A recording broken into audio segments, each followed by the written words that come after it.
Cette situation où vous avez l'impression que rien ne va, parce qu'il y a plusieurs prospects qui vous contactent, mais à la fin, il n'y a pas de vente. Il y a plusieurs personnes qui vous écrivent. Au début, il y a bien l'énergie. Vous avez cette impression que la personne est intéressée, mais à la fin, la personne n'achète pas. La fin, vous commencez à vous poser en fait des questions. Est-ce que vous utilisez la bonne technique de prospection?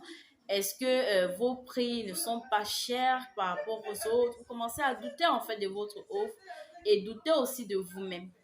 Qu'est-ce qui est à l'origine de cela? Dans cette vidéo, je vous explique tout. Je vous dis tout en fait. D'accord?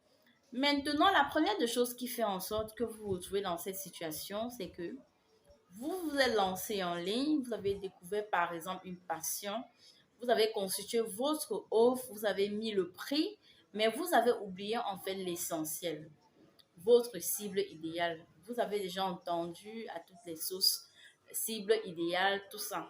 Chacun sait de quoi il est question. Maintenant, pour moi, la cible idéale, c'est la personne que vous indiquez dans vos messages de communication. Cette personne avec qui à chaque fois vous essayez de connecter. Cette personne qui a un problème que vous devez par exemple résoudre. Cette personne qui a besoin en fait de vous, qui n'a pas besoin de quelqu'un d'autre, qui a besoin de vous. Cette personne en fait qui saura vous reconnaître, qui saura reconnaître votre valeur. Cette personne avec qui vous-même vous avez envie de travailler. C'est très important lorsque vous voulez déterminer votre cible idéale, de tenir compte de tous ces éléments. Maintenant, la deuxième des choses, c'est quoi? La deuxième des choses, c'est la valeur que vous impliquez sur vos offres. Quelle est votre valeur en tant que personne? Quelle est la valeur, votre posture lorsque vous parlez au départ, quand quelqu'un vous contacte? Quelle est votre posture? Quelle est la valeur que vous donnez à votre offre? Est-ce que tous... Parce que les gens ont tendance à fixer les prix, ne pas regarder les valeurs ajoutées, il y a plusieurs personnes qui augmentent les prix sans même changer de packaging, sans même rien changer du tout, mais le prix est revu et le prix est augmenté. Il faut savoir en fait se vendre. Quand vous êtes en face d'un prospect, comment est-ce que vous vous présentez? Ne vous présentez pas comme quelqu'un qui veut à tout prix vendre. Ça fait fuir en fait des prospects.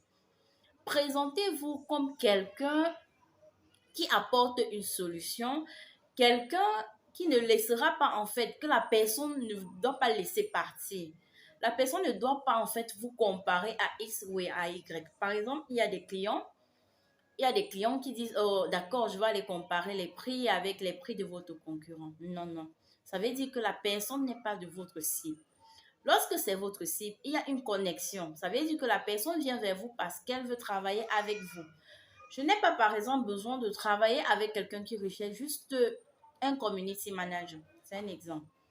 Par contre, il y a des personnes qui viennent vers moi qui disent, Fadine, je veux travailler avec toi. Et pour travailler avec toi, qu'est-ce qu'il faut? Ça veut dire que cette personne est prête à payer le prix. Et c'est ce genre de cible qu'il faut vraiment cibler. Voilà en fait les deux raisons qui font en sorte que les personnes viennent vers vous et elles n'arrivent pas à effectuer des achats. Vous n'avez pas en fait à convertir. Maintenant, si tu as du mal à constituer ton client idéal, si tu as besoin d'être accompagné dans ton business, si tu veux voir plus clair de quoi il est question, n'hésite surtout pas à me contacter.